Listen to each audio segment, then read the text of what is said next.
isesentro pa rin natin yung mga boses ng mga victim survivors natin.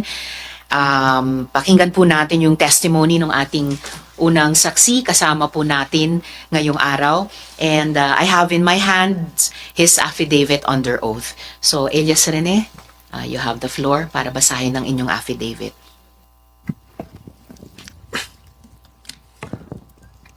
Ako po si Elias Rene.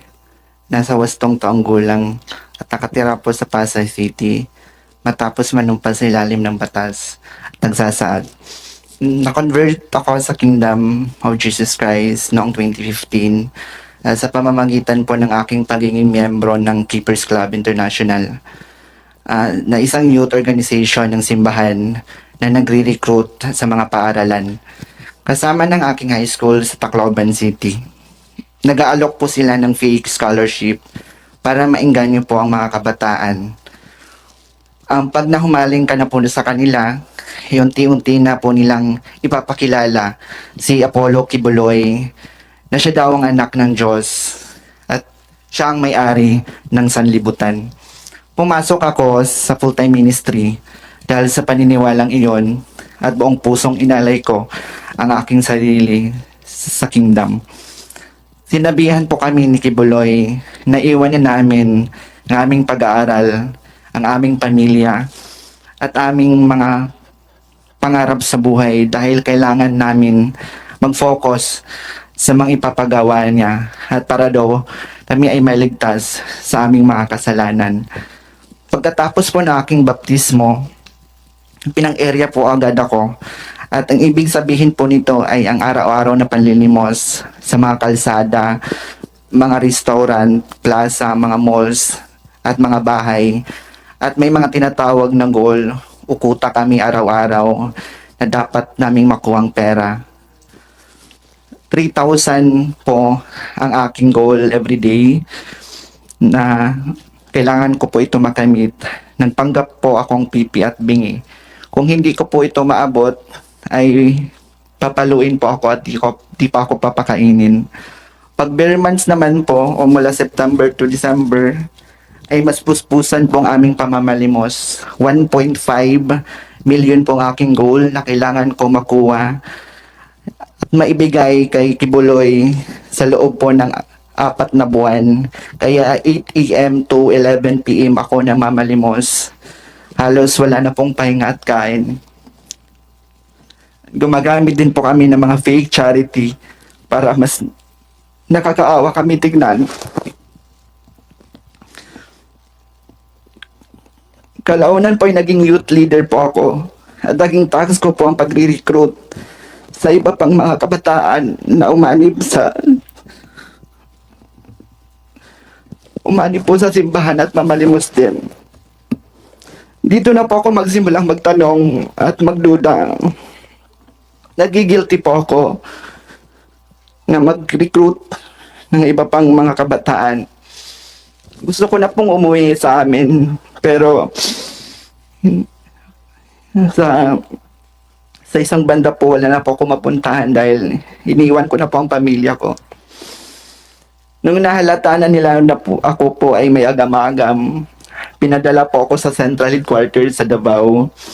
Akala ko ay matutupad na ang pangako nila sa akin na pag-aralin sa Jose Maria College. Pero dinala lang pala nila ako sa Glory Mountain, kung saan po dinadala yung mga sanction workers o yung mga hindi nakakakuha po sa mga kuta nila o ang kailangan ng pagwawasto. Ako po ay naging landscaper ni Kibuloy sa Glory Mountain. At doon ko na po naranasan ang pananakit mismo sa kamay ni Kibuloy. Pag hindi po siya nagagandahan sa aming landscape sa mansion niya, sinasampal niya po kami at pinahampas. Mga 4 beses ito sa isang linggo.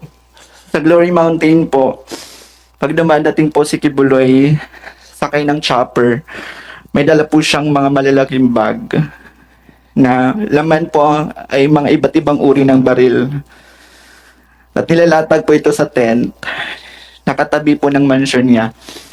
Minsan po pumupunta din po doon si former President Rodrigo Duterte at former Mayor, Davao Mayor Sara Duterte. At pag umaalis na po sila doon sa Glory Mountain, dala na po nila yung mga bag na siya pong bag na nilalagyan po ng mga baril. Noong 2020 po, nagpaalam po ako na umuwi sa amin dahil hindi ko na po kaya yung pananakit ni Kibuloy. Inassign naman po ako pero hindi po ako pinayagan. Inassign naman po ako sa personal assistant ni June Andrade na isang sa mga mataas na opisyal ng Kingdom. Dito po ako nakaranas ng mga sexual abuse. Pinipilit niya ako na pinipilit niya po ako i-blowjob at i-masturbate siya. May bas-bas naman daw ito kay Kibuloy. Tinumong ko ito sa executive secretary ng Kingdom at CEO ng McDonald's KJC na si Eleanor Cardona. Pero di ako hindi po naniwala bagkos pinagalitan ako at sinampal dahil grabe na daw po yung yawa sa loob ko. Pinag-fasting ako ng 7 araw na walang kain. Gusto ko na pong tawagan yung family ko para humingi ng tulong. Pero wala nang po akong cellphone. Kalagitnaan po ng 2020, ako po ay na-assign sa SME9 News sa Makati bilang pong researcher. 8 a.m. to 4 p.m. po yung duty ko sa newsroom. At 6 p.m. to 11 p.m. naman po ako namamalimos. Si Tina San Pedro po, na boss namin sa SMNI. Ay siya din nagsasabi sa amin na kailangan namin ma-hit yung aming mga goals. Minsan din hindi ko po ito naaabot dahil na rin sa pagod sa duty sa newsroom. Kaya sinasampal po ako at hinahampas ng libro ni Tina San Pedro.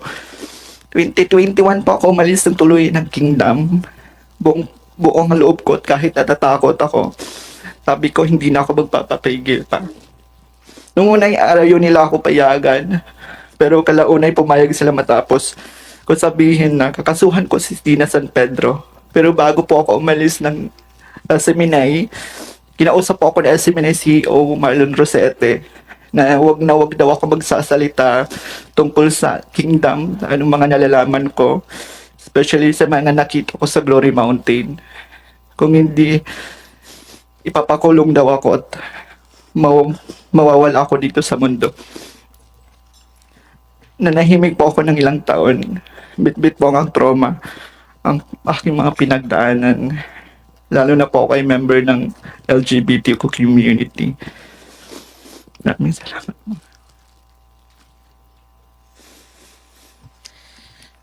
Maraming salamat, Elias Rene, sa pagbasa ng iyong affidavit sa aming komite kahit ay napakasakit.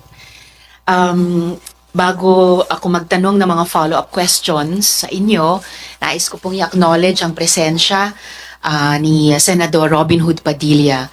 Syukran sa pagdalo ninyo. Meron po ba kayong opening statement bago ko tanungin si Elias Rene? Isang magandang umaga po sa ating ginang na tagapangulo.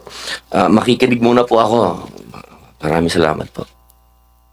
Afwan, syukran, Sen Robin. Sige po, balik ako sa inyo, Elias Rene.